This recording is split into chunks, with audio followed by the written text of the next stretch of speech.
आपने कभी सोचा है कि हमारे घर में बार बार परेशानियां क्यों आती हैं? कभी आर्थिक समस्या, कभी परिवार में झगड़े, तो कभी स्वास्थ्य से जुड़ी समस्याएं। हम प्रार्थना करते हैं, मेहनत करते हैं, फिर भी समस्याएं खत्म नहीं होती। इसका कारण क्या है? दरअसल बाइबल हमें सिखाती है कि हमारे जीवन में आने वाली कई समस्याएं हमारी अपनी गलतियों का परिणाम होती हैं। हम अक्सर अनजाने में कुछ ऐसे काम करते हैं जो परमेश्वर की इच्छा के विरुद्ध होते हैं, और जब हम बार बार उन गलतियों को दोहराते हैं तो हमारे घर में शांति और समृद्धि का अभाव हो जाता है। बाइबल हमें स्पष्ट रूप से बताती है कि कुछ विशेष गलतियां हमारे जीवन में और हमारे घर में संघर्ष का कारण बनती हैं। ये गलतियां हमें परमेश्वर से दूर करती हैं और हमारे घर में तनाव, अव्यवस्था और परेशानियां लाती हैं। आज की इस वीडियो में हम उन 5 गलतियों के बारे में बात करने वाले हैं। अगर हम अपने जीवन से उन्हें हटा दें तो घर में चल रही सारी परेशानियां दूर हो जाती हैं।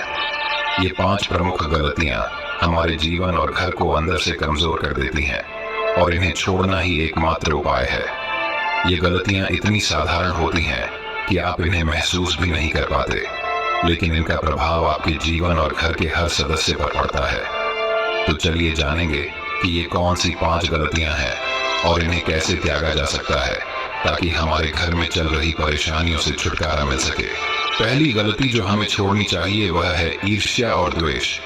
प्रियो, बाइबल हमें सिखाती है कि परमेश्वर प्रेम है, और जहां प्रेम होता है वहां शांति और सुख की प्राप्ति होती है। ईर्ष्या और द्वेष हमारे हृदय को काला कर देते हैं और हमारी आत्मा में अशांति भर देते हैं। जब हम दूसरों से जलते हैं या उनसे द्वेष करते हैं तो हम परमेश्वर की दी हुई शांति को खो देते हैं।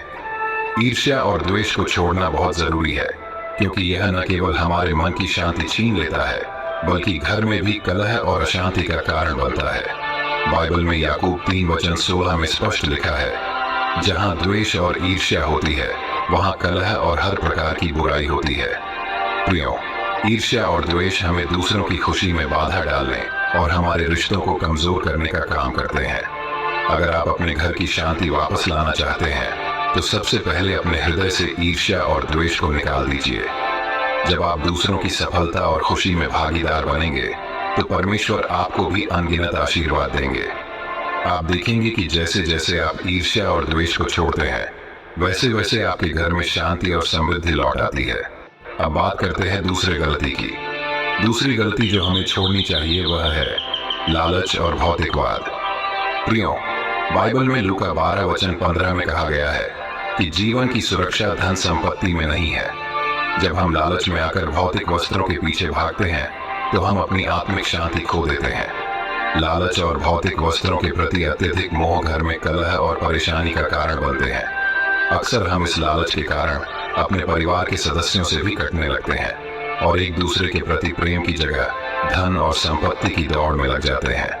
यह दौड़ हमारे घर की शांति और संतुलन को नष्ट कर देती है। बाइबल में यह भी कहा गया है, धन का प्रेम सब प्रकार की बुराइयों की जड़ है। जब हम परमेश्वर पर भरोसा करने की बजाय धन पर निर्भर हो जाते हैं तो हम उनके आशीर्वादों से वंचित हो जाते हैं। लालच और भौतिकवाद हमें अपने असली उद्देश्य से भटका देते हैं और हमें अधर्मी बना देते हैं। परमेश्वर हमसे चाहते हैं कि हम भौतिक वस्त्रों से अधिक अपने आत्मिक जीवन पर ध्यान दें। जब हम अपने जीवन में संतोष और आत्मिक विकास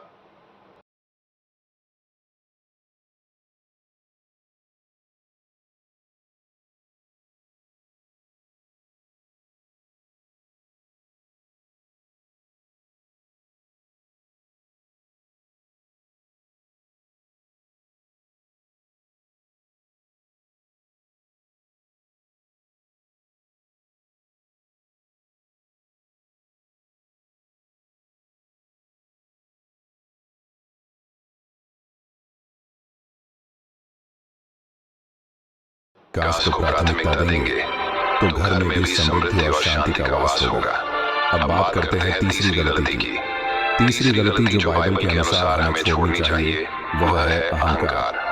बाइबल हमें नीति वचन 16:18 में स्पष्ट रूप से सिखाती है कि अहंकार पतन से पहले आता है और घमंड विनाश से पहले। प्रियो, अहंकार हमें दूसरों से दूर करता है और यह हमारे रिश्तों में दरार डाल देता है। अहंकार का सबसे बड़ा नुकसान यह है कि यह हमें परमेश्वर से दूर कर देता है। जब हम अपने अहंकार के कारण खुद को दूसरों से श्रेष्ठ समझने लगते हैं तो हम परमेश्वर की दया और कृपा से भी वंचित हो जाते हैं। अहंकार घर की शांति और सौहार्द को नष्ट कर देता है। जब घर के सदस्य एक दूसरे से अहंकार के कारण दूरी बना लेते हैं तो घर में कलह और तनाव का माहौल बन जाता है। इसके विपरीत जब हम नम्रता और विनम्रता से अपने जीवन का संचालन करते हैं तो परमेश्वर का आशीर्वाद हमारे घर पर बना रहता है। अब बात करते हैं चौथी गलती की। चौथी गलती जो हमें बाइबल के अनुसार छोड़नी चाहिए वह है माफी न मांगना और दूसरों को क्षमा न करना। प्रियो, माफी और क्षमा बाइबल के मूल सिद्धांतों में से एक है। प्रभु यीशु ने अपने जीवन में क्षमा का उदाहरण प्रस्तुत किया है जब उन्होंने अपने दुश्मनों के लिए भी प्रार्थना की, हे पिता, इन्हें माफ कर क्योंकि ये नहीं जानते कि ये क्या कर रहे हैं। जब हम किसी के प्रति नाराजगी रखते हैं और उसे क्षमा नहीं करते तो हम अपने दिल को कठोर बना लेते हैं। यह कठोरता हमारे घर में नकारात्मक ऊर्जा पैदा करती है और रिश्तों में दरार डाल देती है। इसके विपरीत जब हम माफी मांगते हैं और दूसरों को क्षमा करते हैं तो हमारा हृदय हल्का हो जाता है और हमारे घर में प्रेम और शांति का वातावरण बनता है। परमेश्वर हमें बार बार यह शिक्षा देते हैं कि हमें दूसरों से क्षमा मांगनी चाहिए और उन्हें भी क्षमा करना चाहिए। मत्ती 6:14 और 15 में लिखा है, यदि तुम लोगों को उनके अपराधों के लिए क्षमा करोगे तो तुम्हारा स्वर्गीय पिता भी तुम्हें क्षमा करेगा, परंतु यदि तुम लोगों को क्षमा नहीं करोगे तो तुम्हारा पिता भी तुम्हारे अपराधों को क्षमा नहीं करेगा। प्रियो, माफी और क्षमा से घर में प्रेम और विश्वास बढ़ता है। इसलिए अगर आप चाहते हैं कि आपके घर की परेशानियां दूर हो तो माफी मांगने और क्षमा करने की आदत डालिए। इससे रिश्ते मजबूत होंगे और आपके घर में प्रभु का आशीर्वाद बना रहेगा। अब बात करते हैं पांचवी गलती की। पांचवी और आखिरी गलती जो हमें बाइबल के अनुसार छोड़नी चाहिए वह है आलस्य करना। प्रियो, बाइबल में आलस्य को भी एक गंभीर गलती माना गया है जो न केवल व्यक्ति के जीवन में बल्कि उसके पूरे परिवार में समस्याएं पैदा कर सकती है। आलस्य न केवल हमें हमारे कर्तव्यों से दूर करता है बल्कि यह हमारे घर की समृद्धि को भी नष्ट करता है। बाइबल नीति वचन 10:4 में कहती है, जो आलसी है वह गरीब हो जाता है लेकिन जो मेहनती है वह समृद्ध होता है। जब हम आलस्य करते हैं तो हम अपने जीवन के उद्देश्य और परमेश्वर द्वारा दी गई जिम्मेदारियों को नजरअंदाज कर देते हैं। आलस्य का परिणाम ये होता है कि हम अपने काम को समय पर नहीं करते, जिससे घर में आर्थिक समस्याएं, तनाव और मानसिक अशांति का माहौल बनता है।